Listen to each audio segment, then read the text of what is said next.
돈슐랭입니다. 오늘도 투자 한 상 차려봤습니다. 어젯밤 월가, 표면은 초록빛인데 속은 좀 복잡합니다. 짚어보겠습니다.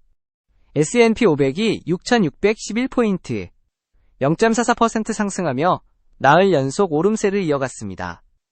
나스닥 100은 24,192포인트, 0.61% 올랐고, 다우도 46,669포인트, 0.36% 상승했습니다.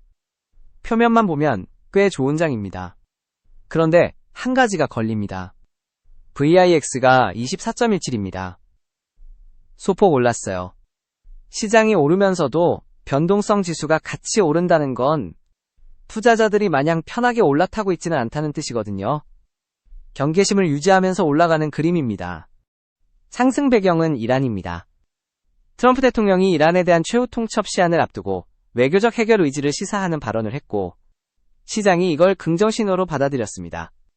이란 충돌이 확전됐을 때의 시나리오, 아마 다들 아실 겁니다. 유가 급등, 인플레이션, 재점화, 연준 금리 인하 지연, 이 연쇄 반응이 가장 두려운 그림인데요. 협상 여지가 열렸다는 것 자체로 시장이 한숨 돌린 거죠.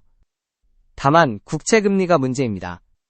장기 국채 ETF인 TLT가 86달러 초반에서 계속 약세를 보이고 있어요. 국채 금리가 다중월 최고치 부근에서 꿈쩍하지 않고 있다는 신호입니다. 주가가 오르는 동안 금리도 고공행진. 이 둘이 동시에 이어지는 구간은 역사적으로 오래가기 어렵습니다. 어느 한쪽이 결국 방향을 틀게 됩니다. 오늘 가장 무거운 뉴스부터 가겠습니다.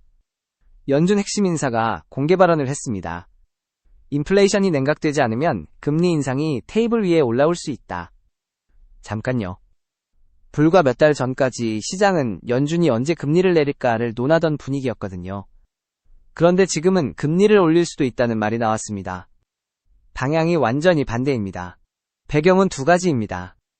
첫째, 유가입니다. 이란 긴장과 호르무즈 불안으로 에너지 가격이 오르면서 CPI에 상방 압력이 쌓이고 있고요. 둘째, 고용입니다. 3월 미국 고용이 17만 8천 명으로 예상을 웃돌았습니다. 경기가 튼튼한 건 좋은데 연준 입장에서는 금리를 내릴 이유가 줄어드는 상황이죠.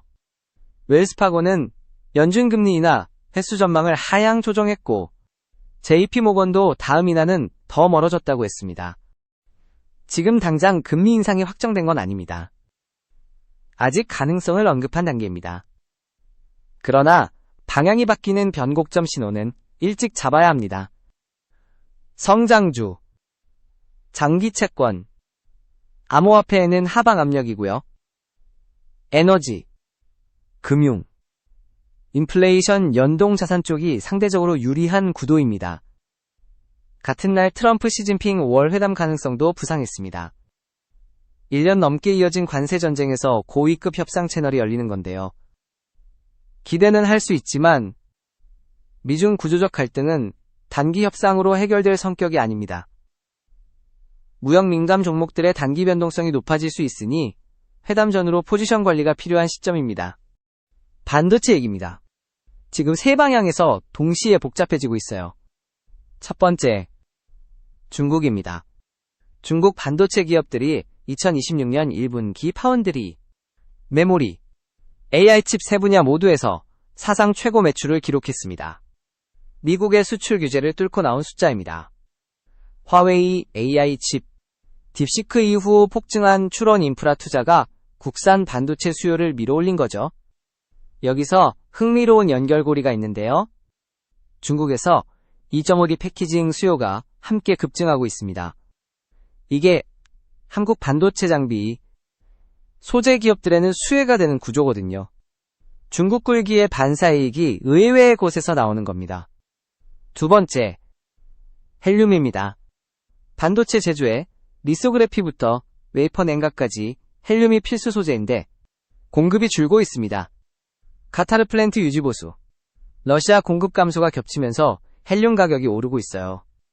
히토르처럼 숨어 있다가 갑자기 뜨는 소재 이슈입니다. 세 번째, 대만입니다. TSMC, 3나노 이하 첨단 공정 기술이 중국으로 빠져나가는 걸 막겠다며 대만이 인재 불법 유출 단속을 강화했습니다. TSM은 어제 341달러대 0.80% 상승했습니다. AI 수요 기대는 살아있지만 지정학 리스크가 밸류에이션 할인 요인으로 계속 따라붙고 있어요. 기술적입니다. 뉴욕타임스가 AI 코드 빅뱅이라는 표현을 썼습니다. AI 코딩 도구들이 하루에 쏟아내는 코드가 인간 개발자 전체가 검토할 수 있는 속도를 초과하기 시작했다는 겁니다. 양이 질을 압도하기 시작한 거죠. AI 생성 코드는 표면상 정상처럼 보이지만 보안 취약점이나 버그를 내포할 확률이 더 높습니다. 여기서 수혜는 보안 기업입니다. 크라우드 스트라이크, 팔로알토 같은 사이버 보안 기업들이 AI 코드 리스크의 직접적인 수혜자가 될 수 있는 구조입니다.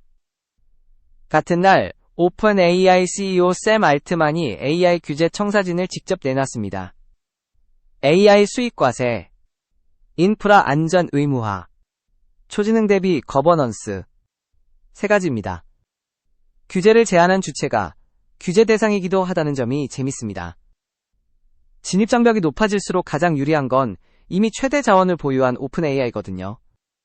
규제 프레임 선점 전략이라는 시각이 지배적입니다. 유나이티드 헬스 그룹도 AI에 30억 달러를 베팅했습니다.